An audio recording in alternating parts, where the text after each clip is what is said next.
what she said was, this is the family chart, the family tree chart. And they were in the back, but I'm not sure everybody saw them to pick them up. So if you didn't get the family tree chart, you don't know. Oh, no, you don't have to go run back there, Aunt. We got them right here. Here you go. We just wanted you to see if you could find yourself on the family tree. Does anybody else? It sounds like it's loud. It does sound like it's kind of, yes, maybe just a little too loud. Anyone else need them? You don't need one, David. She was not going to share. She wasn't going to. Good. Anybody else? I can see it coming. I can see it coming. Right now it's nice. I can just kind of act like, Marcia, I didn't hear you. All right, 6:30. Do what? 6:30. Right.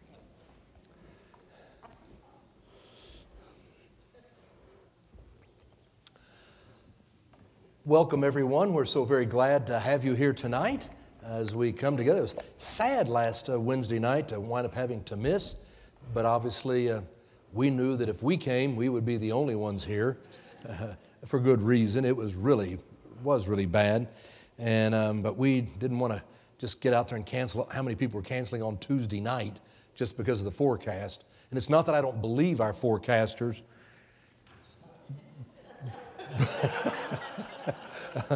But I wasn't going to cancel until we saw some ice fall, you know, and fall had started to do, no doubt about it. So, yeah.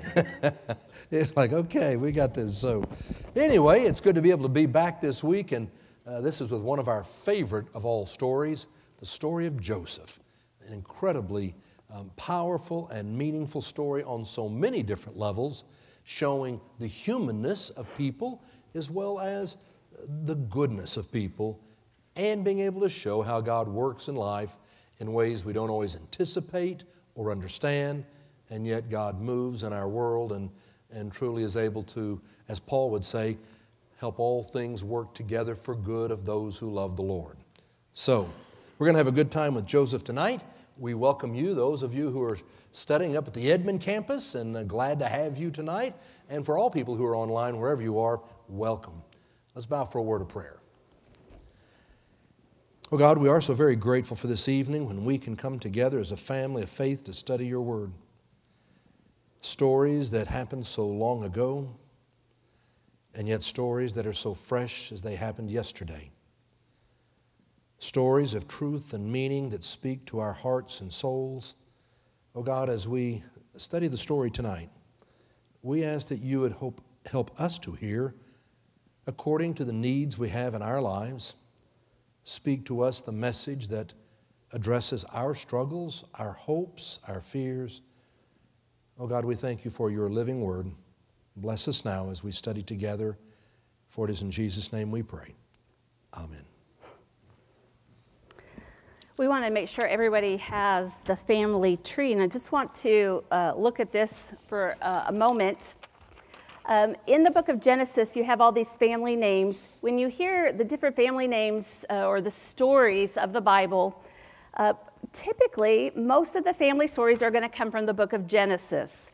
If you are reading something that has one of the kings, obviously that's going to be later in the history of Israel. That's after they've been rescued from slavery. And so those are mostly about the monarchs. The family stories are typically in Genesis. And if you look at the top of the page, Abraham, kind of the father of the faith, Abraham was married to Sarah, and she gave birth to Isaac. Remember, she was barren for a long time. And so before she gave birth to Isaac, knowing that God had promised Abraham this huge covenant that he would have many sons and incredible land and blessings and fortune, and she didn't see that coming to fruition, and so she gave Abraham her handmaiden, Hagar, and Hagar would give birth to a son named Ishmael, and Ishmael was the first son of Abraham, but then Sarah gave birth to Isaac. Isaac married Rebekah, and you remember that Isaac and Rebekah were not the model parents.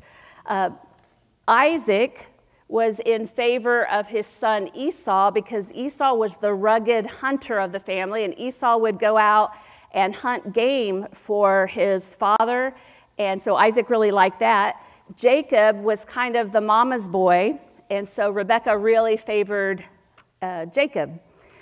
And Jacob would trick Isaac, he would trick Esau, and he would obtain the birthright and the blessing from his father Isaac. Jacob, because he had made his brothers so mad, because he had got the inheritance, the bulk of it, Jacob went on the lam, and he went into the land of his mother's family, and remember, he met Rachel, and he fell in love with Rachel.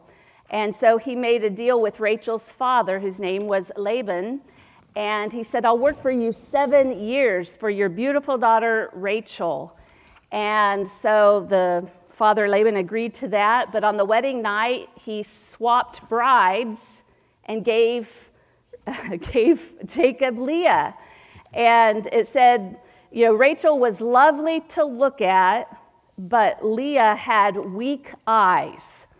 And it's a weird interpretation, translations. We don't know if her eyes were weak and she was always squinting and not very attractive that way, or if she made your eyes weak by looking at her. One of the two, but we do know that Jacob favored his wife Rachel, and that plays out. And we're going to... Now, part of that, too, they did have to get Jacob kind of drunk on his wedding night. And I mean, how drunk do you have to be? I always think that's a weird, I don't know. It's a strange passage to me. He didn't.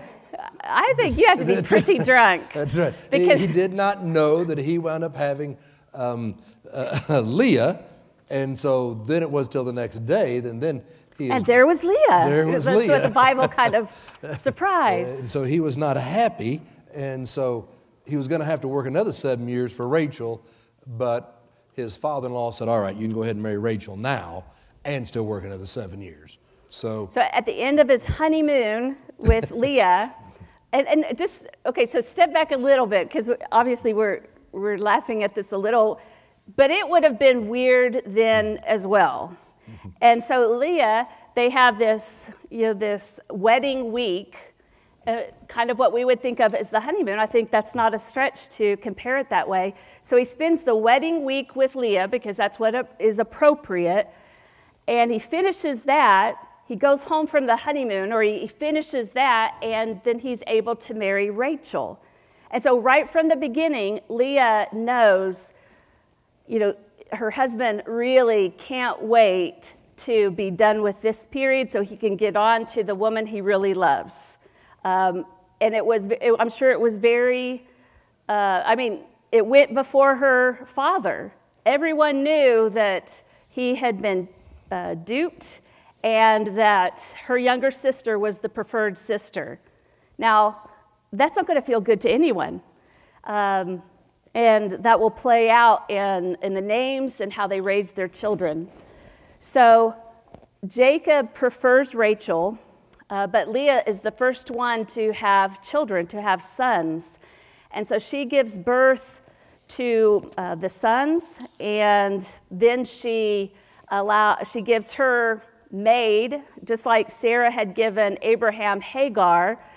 Leah gave Jacob Zilpah, her handmaiden, and then Rachel, when she saw she wasn't having any babies, she gave Jacob Bilhah, her handmaiden, and then Rachel finally had 2 sons, Joseph and then Benjamin. And we'll talk more about them in a moment. Joseph, as you know, and we're going to be talking about this in detail, ends up getting to Egypt. He marries a woman there, and he'll have 2 sons, Ephraim and Manasseh. And there's a little asterisk. If you look at under Leah, her son Judah Judah had 3 sons, and Tamar was married to the oldest son. But the oldest son was wicked in the eyes of the Lord, and so he died.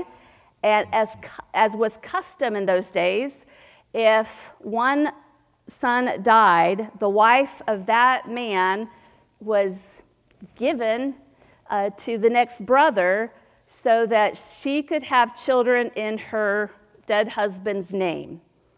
And so it was her right to have children, a right for the oldest son to have his name carried on. And so she was given to the second son, and he didn't treat the wife well, and so he died. And then there was a third son who was much younger, and Judah was very hesitant to let Tamar marry him because he was afraid that she was going to kill off the third husband too. And so he told her, he kind of put her off. He said, go back and live with your father in that household, be a widow until my youngest son grows up. So she was obviously a lot older than the younger son. But when he grows up, you can be his wife and you can have children. Well, Tamar saw that that wasn't happening. The youngest son had grown up and she had not been given to the youngest son. And so it's that weird story in Genesis where Judah's wife dies and he's in mourning. And when the mourning period is over, he goes to the city and procures what he thinks is an ordinary prostitute. Tamar had already heard that her father-in-law was going to the city, so she dresses up as a prostitute, and apparently Judah was so drunk that he didn't recognize his daughter-in-law. Again, I'm like, how drunk do you have to be? But pretty drunk is the answer. And so she asked, what will you give me if I'm going to sleep with you? And he said, well, I'll give you, a lamb. And she said, well, you don't have it here with you. And he said, well, an IOU, I'll give you an IOU. And she said, I'll take your signet ring and your belt, both which identify who he is. It's kind of like his driver's license and credit cards. And so she takes that, and he goes back home to get the lamb. And when he gets there, the prostitute is gone. And he apparently is sober enough by this point to recognize that he can't go around the city and ask about the prostitute. He still has to pay. And so he decides to go back home. Well, in 3 months, his daughter-in-law turns up pregnant. And he's furious because, of course, how could she get pregnant when she was no longer married? She was a widow. And so he calls her out and he said, let her be burned.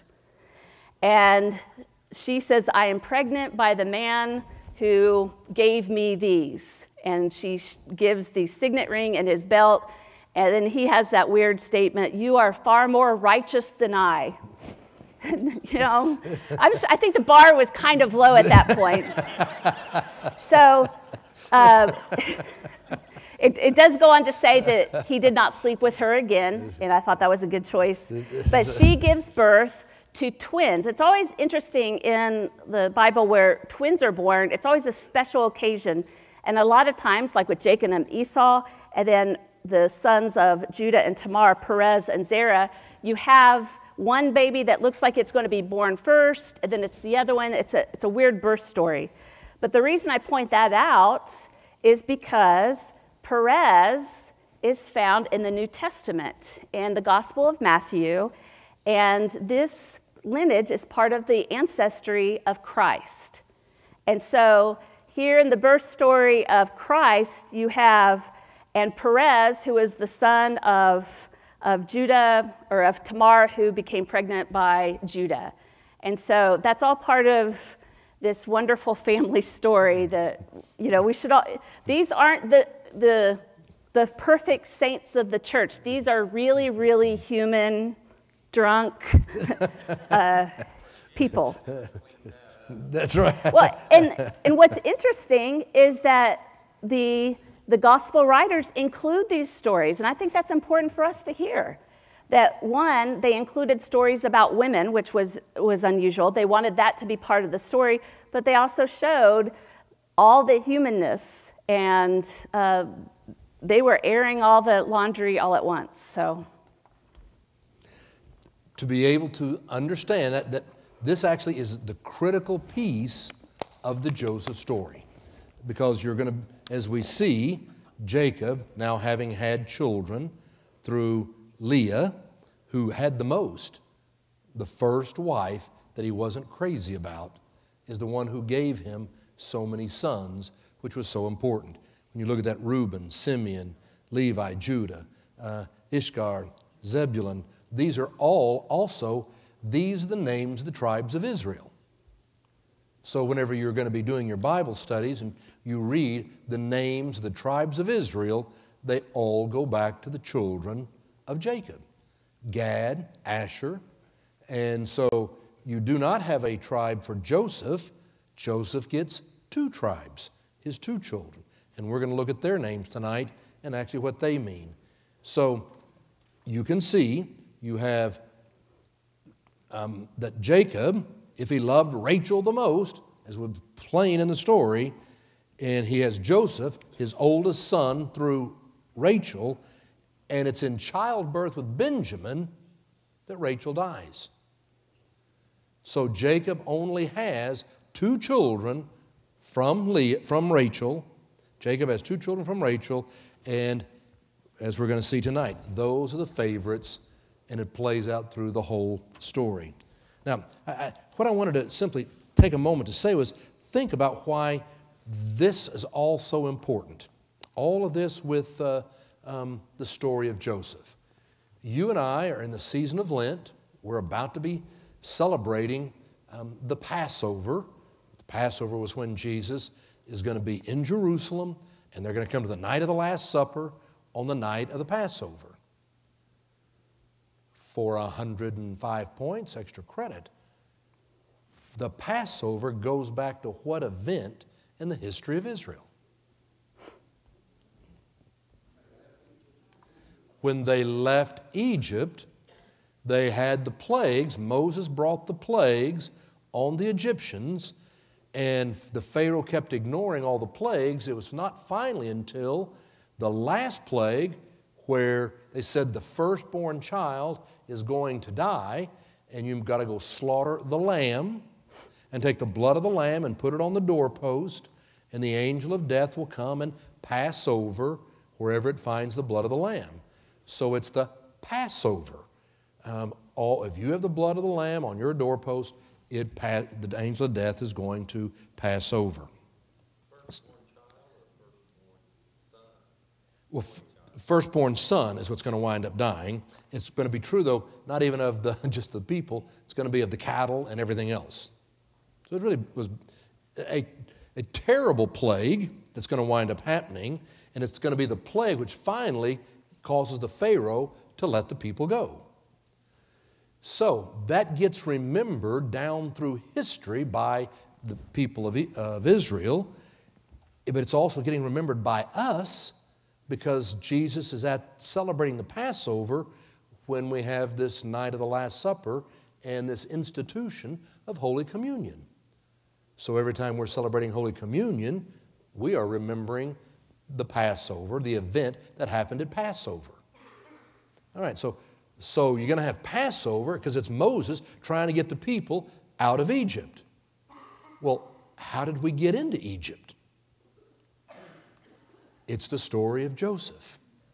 The story of Joseph is so important because this tells us how we get into Egypt. And we're going to see how we become slaves.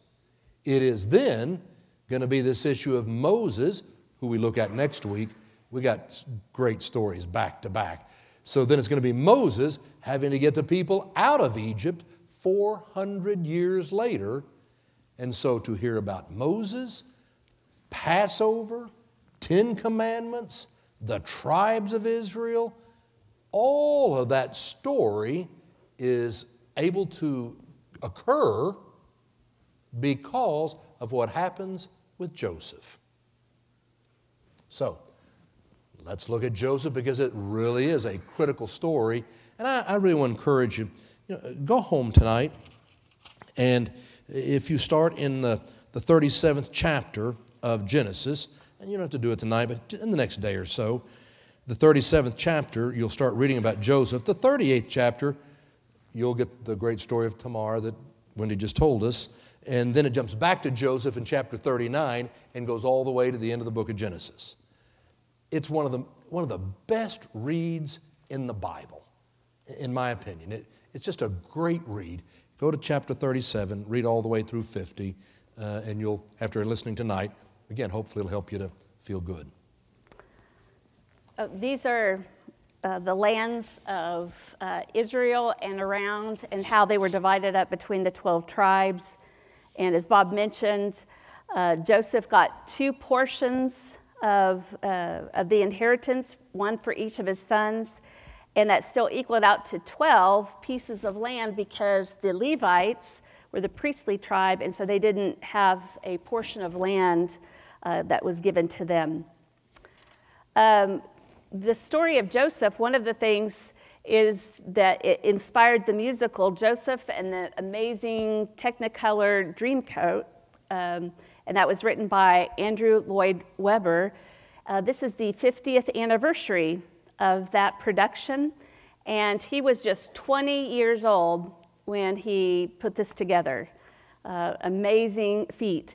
His father, Andrew Lloyd Webber's father, was the organist at, let's see, there it is, Methodist Central Hall in London, and so their first public performance was in this Methodist church area. So just a little trivia for that show. I thought that really was cool, that if you've been to London, this is across from Westminster Abbey. And we actually drove by it on our trip this last year, the Reformation trip. And so it's across the street basically from Westminster Abbey. And here, his father's an organist at the church. It's going to be Methodist. And asked his dad, he had nowhere to get the show performed. Said, would you let me perform the show here at the church? And so Andrew Lloyd Webber, who's gone on to produce such amazing, we looked at Phantom last year at St. Luke's on Broadway, and there's a chance you may be hearing Joseph and the Amazing Technicolor Dreamcoat, St. Luke's on Broadway this year, knowing we have this anniversary of when he had written it and performing it there at Methodist Central Hall. So it's kind of a cool deal. I don't.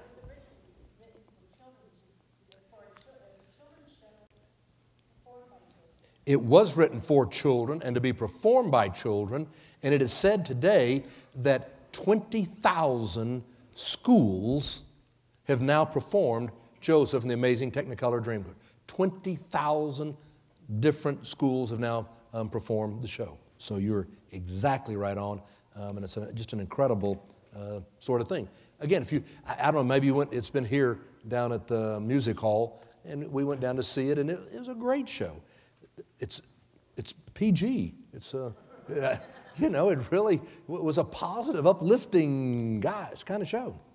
One of the interesting things that I found out when I was looking at this, this is the 50th anniversary. He was young. So Andrew Lloyd Webber performed it at his father's church, but his father became an organist because his father, so Andrew Lloyd Webber's grandfather, was a self-employed plumber. And he didn't have very much money, but he loved organ music. And so with what money he had, he traveled around to hear organ concerts. And he would bring his young son, Andrew's father, along with him. And so along the way, the plumber's son fell in love with organ music and became an organist. And then he raised a son, Andrew Lloyd Webber, who went on to become this incredible musician and talent and blessing to all. But it just is funny. So this one man, just a very ordinary man who had a love of music and specifically organ music, I thought that was really cool. And you're going to have to act like you've never heard that because that'll be a sermon illustration this summer. You'll be like, oh, I knew that. Yeah, I knew that. Everybody knows that one. All right, so let's look at the story of Joseph and some of the family dynamics and what happens. So Joseph was a young man, and there's a passage where it says, now Israel, meaning Jacob, remember Jacob, when he wrestled with God, his name was changed to Israel. Now Israel loved Joseph more than any other of his children because he was the son of his old age. And he made him a long robe with sleeves. And this is where it translates, whether it's a long robe with sleeves or is a coat of many colors. That's open to discussion. But when his brothers saw that their father loved him more than all the other brothers, they hated him, and they could not speak peaceably to him. So I want to just go through the names real quick and it'll tell you about the family dynamics. So Leah is the first to get pregnant, and she gives birth to Reuben, and Reuben actually means behold a son. But her exclamation was, because the Lord has looked upon my affliction, surely now my husband will love me. Now, if you're telling the birth story to your children, Mom, how did I get to be here? Well, your father didn't love me. He loved Rachel more. But when you were born, surely he now loves me. So that's the first name. Surely my husband will love me. And then she gave birth to a second son, and because the Lord heard that I am hated, he has given me this son also, and she called his name Simeon, which means the Lord heard. And so when little Simeon was growing up, and Mom, why am I named the Lord heard? What does that mean? Well, because the Lord heard that your daddy hated me. I mean, do you hear some of the family stories? And again, we're laughing, and yet there's going to be real truth to this. We know that this is built into their family dynamics. This is what the story's about. And then she gives birth to Levi, and then Judah, and then her handmaiden gave birth to Dan, and Rachel's maid gave birth to another son and named him Naphtali, because it means with mighty wrestlings I have wrestled with my sister and I have prevailed. So how do you think the dinner table is there?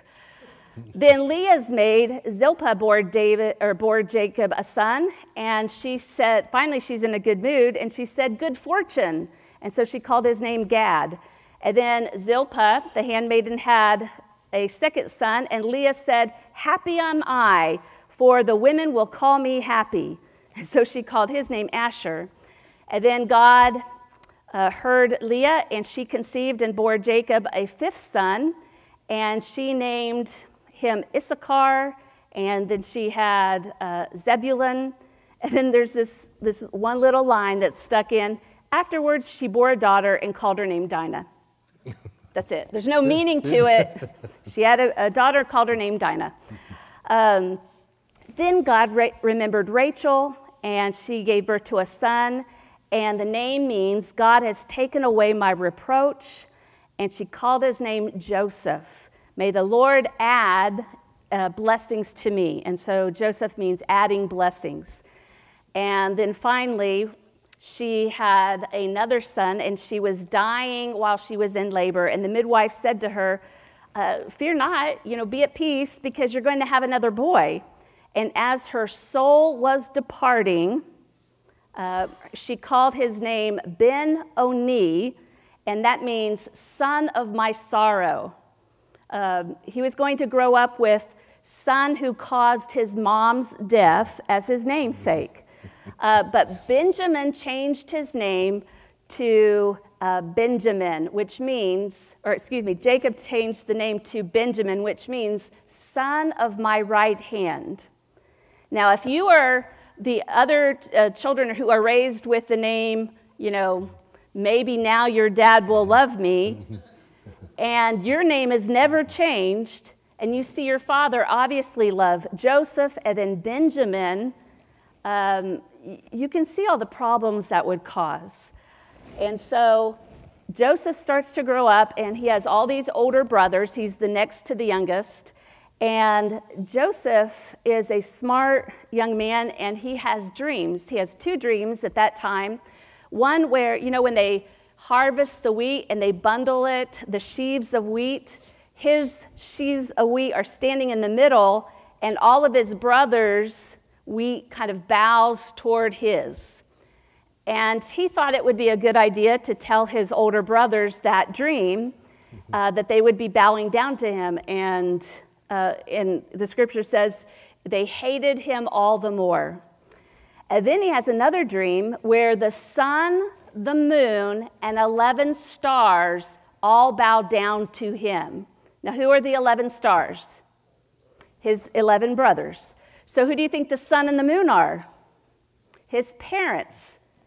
Now, there's one sun and one moon. And if he's telling this story to the family, what do you think the other wives are feeling? They didn't even rate the dream. And when he tells it, not surprisingly, Jacob thinks, who are you to say that I'm going to be bowing down to you now? Is that what this dream is all about? And so, but he has this gift or this insight to see things in a different way. But he's really not good with tact because he shared this and probably in a cocky way with his brothers. And one point, his father says, you know, all your brothers are out taking care of the sheep. I need you to go out and check on them. And again, can you imagine? I don't know if you grew up like this, but if you had multiple siblings, how many times did you guys argue, well, mom put me in charge? Or you had that one sibling that was kind of taking notes. And so here comes this young Joseph, and Dad wants me to check up on you guys. And they're fed up, and they had already decided they were going to kill him. But Reuben talks them out of it, and they eventually they sell him into slavery.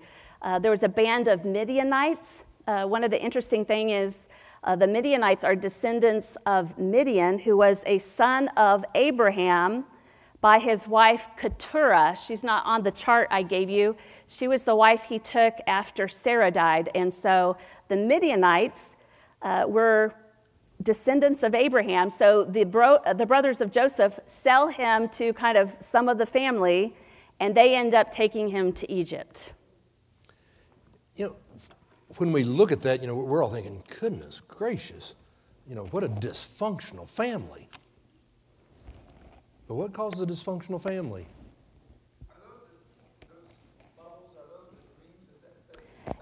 Yes. Yes. So on the right hand is the bowing wheat, and then yes. And so this is where he's telling the story, and the brothers aren't very excited. So, I mean, you know, Joseph being cocky, telling the stories, ratting on his brothers and sisters. We all see that happen in families. You have this family to where we are very plain about favoritism. And if there's anything that causes grief in families, it is parents or grandparents showing favoritism. Because every person, you just stop and think about each of us individually, every person struggles with a sense of self-esteem. Am I lovable? Am I good enough? As children, when we are all growing up, it's the question we're all asking. Am I good enough? Am I lovable? Am I acceptable? What do we struggle with when we go off to high school? Oh my goodness gracious, do I fit in? But it starts in kindergarten, but it goes all the way through school. Am I a part? Am I loved? Am I good enough? And when you're being raised and parents are helping to go very clearly, yes, you're good. Oh, you're a lot better. The seeds that we sow. And somehow as children, we always feel like love, that there's only a certain amount of love. It's kind of like a pie. You know, there's only everybody can get a piece, but they may not be equal pieces. And when it's gone, it's gone. And we all kind of feel like we've got to somehow work for mom's love or dad's love or grandpa's love. And we forget this issue that love isn't a limited quantity. There is enough love for all. And you know, if there's anything that my mom did well, and my dad certainly with her on this, but Mom talked a lot. She was the verbal one. Dad was the quiet one. So Mom was always making sure it was very clear when it came to Christmas and we're opening our gifts, as children, she'd be going, now, okay, I know he's got 5 and you've got 3, but they all cost the same. Now, same amount was spent now. I mean, she was always, wanted to make sure we understood, nobody's getting more than anybody else. There's not favoritism here. It's all equal.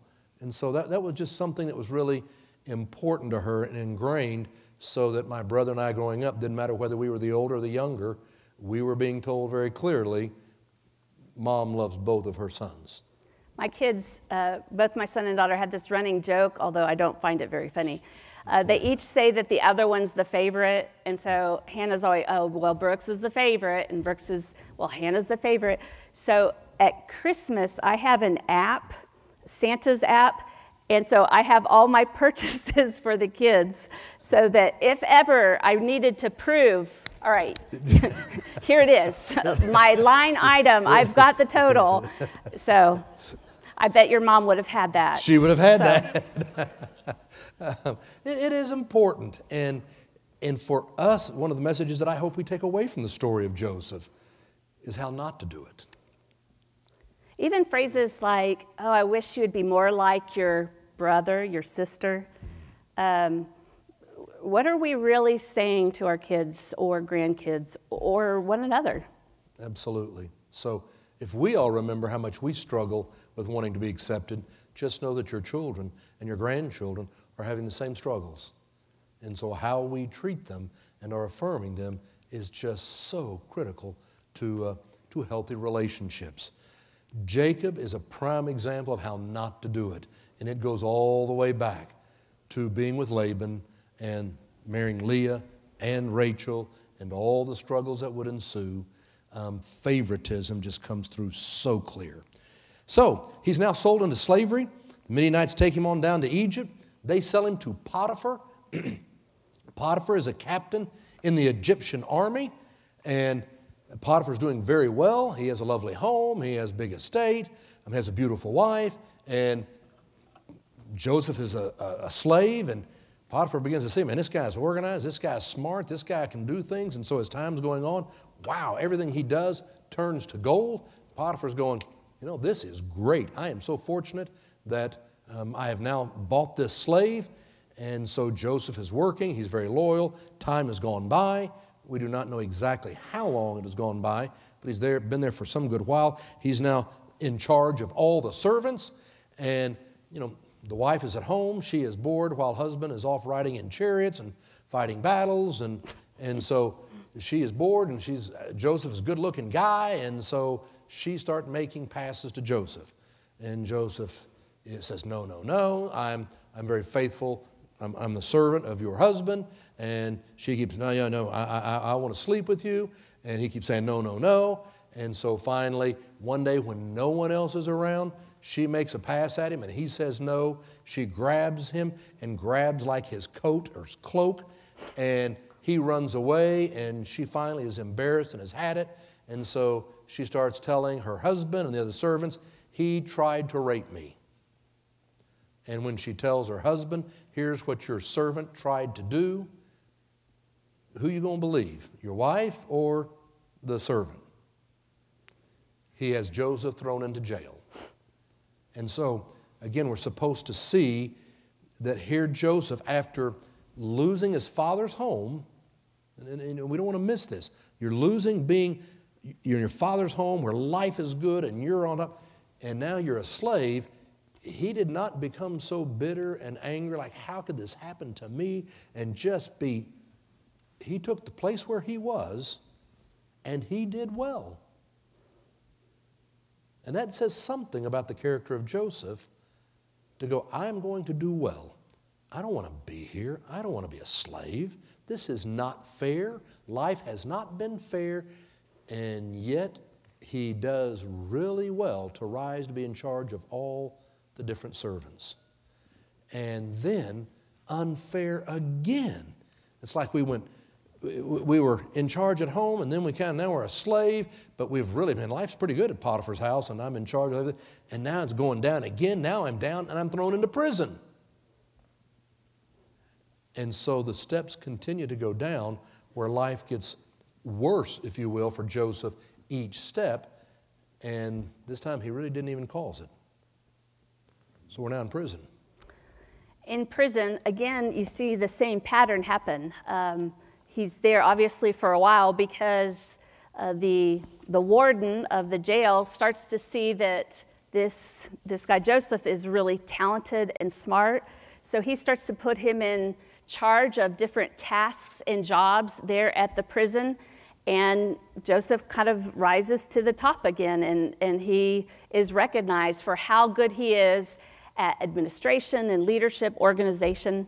While he's there, the Pharaoh's cupbearer or butler, depending on your translation, the butler, the cupbearer, the one who brings the cup of wine to the king, and the baker of the Pharaoh are both thrown in prison. And so when you have the one who brings the king or the Pharaoh the cup of wine, and the one who bakes the food for the Pharaoh, some scholars think that there was something that caused people to think there was an attempt to poison the Pharaoh. And maybe they're trying to decide, was it the cupbearer or was it the baker? And so both of them are thrown into jail. While they're there, they each have a dream, and they become so disturbed by the dreams. They're talking about them, and they tell Joseph their dreams, and he interprets them. And so for the cupbearer or the butler, he tells them that he has a dream about a grapevine that sprouts 3 branches, which would bud out and blossom and ripen into fruit, and that he reached out and plucked the fruit and put them and pressed them into the Pharaoh's cup, and he gave the cup to Pharaoh. And Joseph told him that the 3 branches represented 3 days that would pass before Pharaoh, and during his birthday celebration, he would lift up the cupbearer's head, and then he would restore him to his former position. And that lift up his head is a key phrase in these 2 dreams, because then the baker tells, he's like, oh, that's a cool dream. I see that the cupbearer in 3 days is going to be restored to his job. And so he feels emboldened to share his dream. And he said, on my head I had 3 baskets of bread, and on the top, birds started plucking away at the bread. And Joseph said, in your dream, that represents 3 days, and your head will also be lifted up from you, and you will be hanged and lose your head and die in disgrace. And it's a weird thing in the text, because it almost comes off as this really morbid joke that he's telling the cupbearer, well, your head will be lifted up and you'll be restored. And then he turns to the baker, who he just heard the phrase, your head will be lifted up from you. And I mean, it comes off that way. And so you can imagine the climax of that. And that's exactly what happened. And he asked the cupbearer, please remember me. When you go back to the Pharaoh, remember that I've been unjustly thrown in prison. Well, when you've been thrown in prison under the threat of death, and now you get restored to your position, and you see what happened to your buddy, the baker, it's probably not surprising that the cupbearer forgot about Joseph. And so here again is this another round of injustice that Joseph has to go through. That he was righteous but thrown into prison. He helped out I don't know that he helped out the baker that much, except to give him a chance to pray, but he helped out the cupbearer, and he was forgotten about again. And so finally the Pharaoh would have dreams, and he would be tormented by these dreams. And it was at that point the cupbearer says, I know somebody who can help you. And so the Pharaoh brings Joseph to him, and he has these 2 dreams of one, coming out of the Nile are 7 big, fat, beefy cows that come out of the river. and behind them are these skinny, gaunt, sickly cows, and they eat up the healthy ones. And then he has a very similar dream about the stalks or the ears of grain, almost like ears of corn, some that are healthy, then being consumed by those that are diseased. And Joseph goes on to explain that we're going to have years of plenty followed by years of famine. So the Pharaoh has these dreams. It's been 2 years since he interpreted the dream for the butler and the baker. So, I mean, again, it's not just like, okay, everything worked out real quickly next week. 2 years have gone by. And finally he goes, okay, I remember this guy. And so the Pharaoh brings him. And I love that scene. Again, I encourage you to go back and read the story because it's this great scene. It says Joseph has to be washed and shaved. You've got to clean him up a little bit. He's been in prison now for quite some time. They clean him up, bring him before the Pharaoh. The Pharaoh says, I've had these dreams. And he's already brought in all his wise men and magicians to try to interpret. No one can interpret. And so he tells Joseph about the cows. He tells him about the grain. And Joseph goes, well, duh. I mean, think about this. You got 7 cows, and it's going to be for 7 years. And the fact that these are all being told twice, it is fixed. That God is telling you this is going to happen.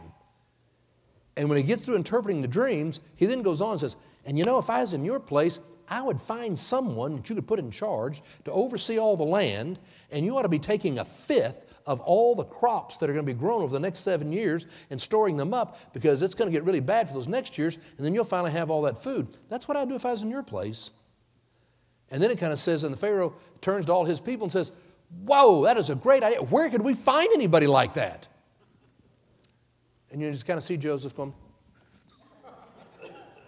I mean, it's the way they tell the story. I mean, it's great of going, where could we find somebody like this?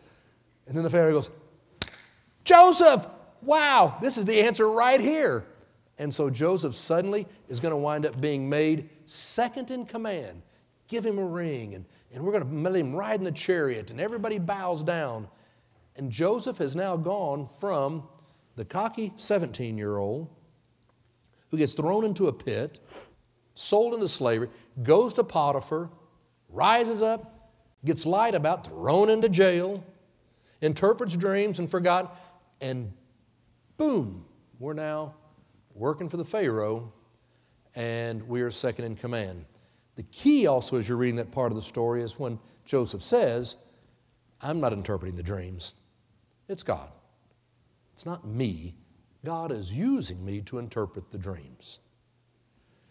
Joseph seems to be someone who is keeping very strong in his faith as he goes through all the ups and downs of life. And it's part of the reason why I love the story of Joseph, because it's not just about, oh man, life always works out so great. You got ups and you got downs, and good things happen and really rotten things happen. So the Pharaoh gives him a wife. He has a couple of kids, and as Wendy said earlier, those couple of kids, we get named Manasseh. Joseph called his firstborn son Manasseh, which means God has made me forget all the hardships and all my father's house. It's amazing. I don't know what Bob is. They get a lot out of a name. Manasseh. It is, God has made me forget all my hardship and all my father's house. That's why it stands out when you have all these names with meaning, and then she gave birth to a daughter and named her Dinah.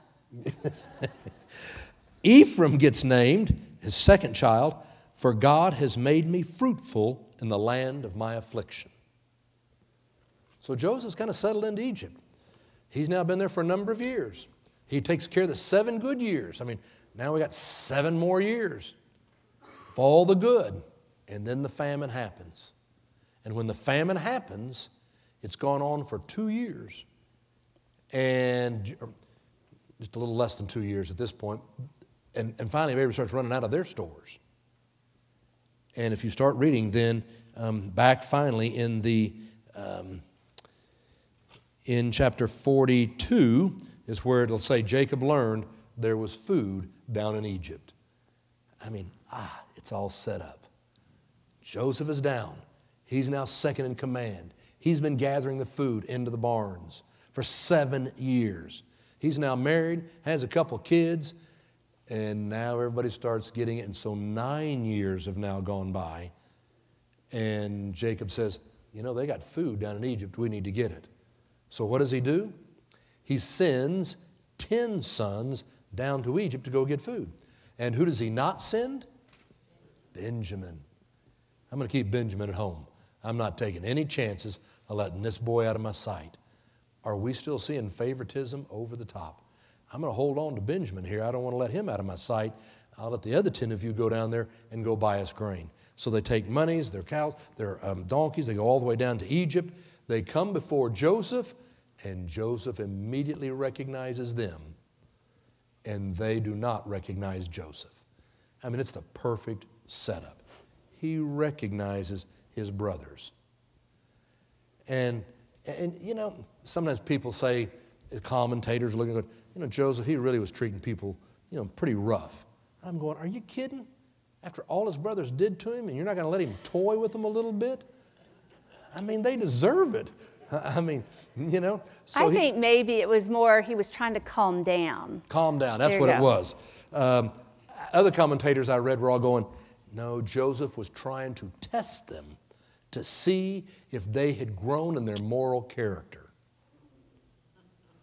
Okay, and that, you know, it's going to work out that way, but I'm not sure that's exactly what it was. He goes, you guys are spies. Spies? No, we've just come out of grain. You're all spies. Look, we have a father at home, and there were, you know, 12 of us, but one brother has died, and we got a younger brother back at home, and you think, why the heck are you telling him all this stuff?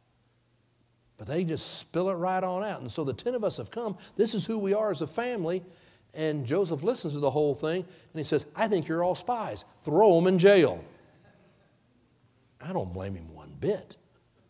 They all get thrown into jail. I mean, he was thrown into the pit for a while. Well, they kind of get thrown in jail. They're there for 3 days. Maybe he's trying to see, you know, do they still have hostility? Do they feel bad, so that he can reconcile with them? He throws them into jail for 3 days.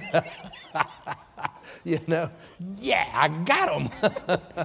And so they're in jail for 3 days. He calls them out. And when he calls them out, he says, okay, I tell you what, I'm going to keep one of you here, and the rest of you can go home. And if you go home and you get your younger brother and bring him back, then I'll know you were being truthful with me, and I'll let you all go, and you can all have your grain. And so he binds Simeon. He does not take Reuben, who is going to be the oldest. No, he takes Simeon. And part of the issue is the brothers are now all talking, and they don't realize that Joseph can understand, because Joseph is speaking Egyptian, and he's speaking through an interpreter. So they don't realize Joseph can understand what they're saying, and what they're all saying is, I told you, we are getting our due because of what we did to Joseph, selling that kid into slavery. And it is Reuben who is speaking up and saying, Reuben in the story tried to talk his brothers out of selling him into slavery, and then he left, and when he came back, they had already sold him into slavery, and he grieves about it. And he's going, I told you you shouldn't do that. And so even though he's the oldest, Joseph goes, okay, I won't keep Reuben here, I'll keep Simeon. And he's understanding everything they're saying. And the brothers are going, you know, it's because of what we did so many years ago. We were rotten. We were rotten. Sold him into slavery. And I love the lines when they'll be talking in here and they'll wind up saying, we heard his cries and we did not listen. Talking about Joseph being sold. We heard his cries and we did not listen. We're getting our due. They bind up Simeon. They put him into prison. Joseph said, head on back home. Whenever you bring Benjamin back, or you bring your younger brother back, then we'll be able to talk. So he sends them off. As they're heading on home, Joseph has already had their gold put back into their packs. And as they're heading back home, they open their pack and go, how did our money get put back in here? Actually, it was silver, because they wanted to make it very much like silver that was being sold. Our money has been returned. How could this have happened? Now they're going to think we're thieves. Here they accuse us of being spies. Now we have all of our money. They're going to accuse us of being thieves. They get back home. They start telling Jacob, and they said, look, we got to get Benjamin and get back down there so we can rescue Simeon. And what do you think Jacob says? No. We'll just let Simeon stay there for a while. I mean, whoa, here it is again. I am not sending. He says, why did you tell him about this younger kid? He says, no, I'm not doing it. So he keeps Benjamin. And he says, and so they start eating their grain, and they're eating their grain, and nobody gets to go, and finally the grain runs out again. And Jacob says, we need to go buy some more grain. And now Judah speaks up, and Judah says, we cannot go back without Benjamin. They don't really bother to explain. We were being threatened with our very lives, being put to death. And he says, okay. So finally, he says, you may take Benjamin. And if Benjamin dies, it's interesting, too, that Judah speaks up and says, if I take the boy and I don't bring him back, you can kill my 2 sons. How does that help? I don't think his sons felt very good about it. I don't think so either. That was the promise. It's kind of like, but do you see, I'm so serious, I guarantee you I'm going to bring Benjamin back home. And so they get Benjamin, and they go back down to Egypt. And they come back, and when Joseph hears they're back, and we don't know how long it's been. We don't know if it's been a month. It's been at least a month, because they talk about it takes 2 weeks to get there and back. And they said we could have already been there twice, so at least a month. It may have been 4 months, 5 months. I don't know how much grain they had. It's been a long time. Simeon's been down there. They show back up with Benjamin. And when Joseph sees his younger brother, boy, it really gets to him. And he leaves the room and he weeps. Didn't want to see anybody, didn't want to blow his cover. He comes back and says, have them all come to my house for lunch. Uh-oh. He's getting us out of here. We're going to his house for lunch. This isn't going to be good. And the brothers are scared to death. They get him to the house for lunch. And the Egyptians will not eat with the Hebrews, so he's going to be sitting off to have lunch. And he tells them his servants how to arrange the brothers, and he lines them up, starting with the oldest, going to the youngest. And they're all looking at one another going, how did they know who's the oldest and who's the youngest and line us up perfectly for lunch? So they line them all up. Benjamin's down here, and he gets 5 times as much as any of the rest of them. So Joseph is now going to show favoritism. Boy, he's going to feed brother Benjamin, and Benjamin gets more than all the rest of them get. So they're having lunch, and they've had lunch, and finally he says, okay, you met your end of the bargain, and it was a great lunch, and they're kind of stunned, like, man, nothing bad happened.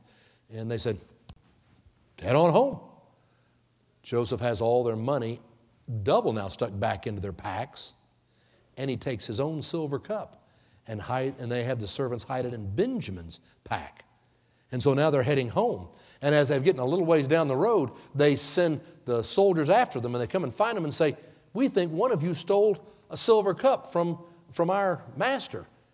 And they all just go, not in a million years. I guarantee you, you're crazy. No one would do that. Whoever stole that cup, they ought to die. Fine. Drop all the packs down. And they start with the oldest. Boom, boom, boom. Empty, empty, empty. It's in Benjamin's pack. And it says the brothers didn't even say a word. They just rent their clothes. The sign of great grief.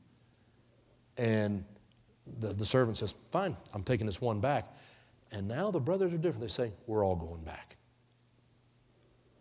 So they all go back to Joseph. And when they come back to Joseph to see this time, Joseph's going, why would you do this? After all the kindness I've shown, why would you do this?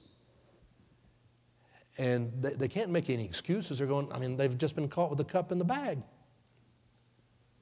And now something different happens to show you the change that has occurred. It is Judah who speaks up to Joseph and comes to him and says, look, we got a father at home. And if we don't bring this boy home, it's going to kill him. We can't let that happen. Our father loves his son. Please, let me stay here. I will be your slave in his stead. Wow. How many years ago were they grabbing a brother and selling him into slavery? And now Judah, one of those who was in on that very strongly, is saying, the brother of this mother, the brother who is so favored by daddy, let me stay in his stead in slavery and let him go home. Wow, that's a far cry from what they had done so far back. And with that argument, Joseph can't hold it together anymore. And it says he begins to weep. He weeps so loudly, it says, that the Pharaoh heard it in his house. Everybody's hearing how loudly he weeps. For he comes to his brothers and he winds up saying, "It's me!" Got ya. I love where it says, when Joseph reveals himself to his brothers, "It's me, your brother Joseph." And the Bible says, and they could not say a word. At that point, are you thrilled? Are you not thrilled? It's Joseph. Uh-oh. Uh-oh. After all these years and what we did, it's Joseph. He begins to try to calm their fears. It's, you meant it for evil, God meant it for good. You got 5 more years of famine. We're going to all be taken care of. Word comes to the Pharaoh hears what's going on. He says, why don't you send wagons, go, get your father and all your families and bring them to Egypt. And so here's the part of the historical and theological significance. All the families, 70, come into Egypt. And they're going to be put on some of the finest of land, and they're going to be taken care of. And the Pharaoh gets to meet Jacob, and all of them are there, and life is good. Jacob will die. When he dies, he made everybody promise that you will get me out of here and take me back and bury me in the land of my fathers, which they do. And when Jacob dies, I'll read you in chapter 50, the 15th verse, which we're at the end of the book of Genesis.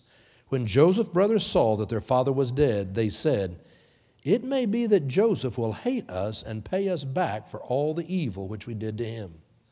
So they sent a message to Joseph saying, "You know, your father gave a command before he died, saying to Joseph, 'Forgive, I pray you, the transgression of your brothers and their sin, because they did evil to you.'" Isn't that a good one? I mean, You know what he really, really wanted. that's right. The brothers send that word to Joseph. In case you didn't get the message from Daddy, he said, tell Joseph, make sure you're supposed to forgive your brothers for what they did. It shows they were still afraid. By the way, can you imagine when the brothers came, they were sent back by the Pharaoh with all the wagons to get Joseph and everybody, how that night went with the story when they sat down around the campfire? Daddy, we got something we need to tell you. Joseph, he's alive. Well, how did he get to Egypt? Oh. You know that coat of many colors that we brought home to you with blood on it? That was an animal, and we sold him to the Midianites. Whoa, that could not have been a good night. Now you get down into Egypt, the brothers are still feeling the guilt over what they did. And it is Joseph who goes out of his way to say, it's all okay. He never asked for them to give an apology or to say it.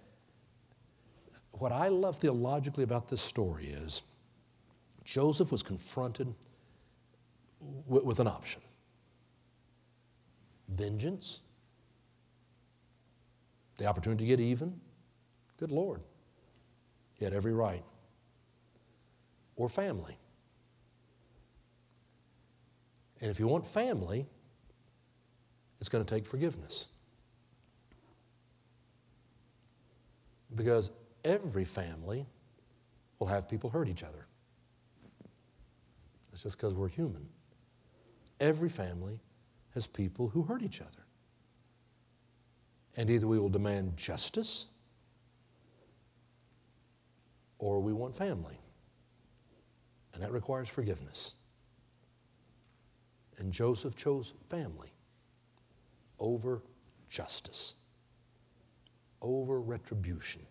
He had the power, And that's what forgiveness really is. Forgiveness is giving up the right to get even. It's not saying that what you did doesn't matter. It did matter. But I give up the right. I give up the power to get even. Joseph wanted family, and that required forgiveness. And so they were all a family and survived.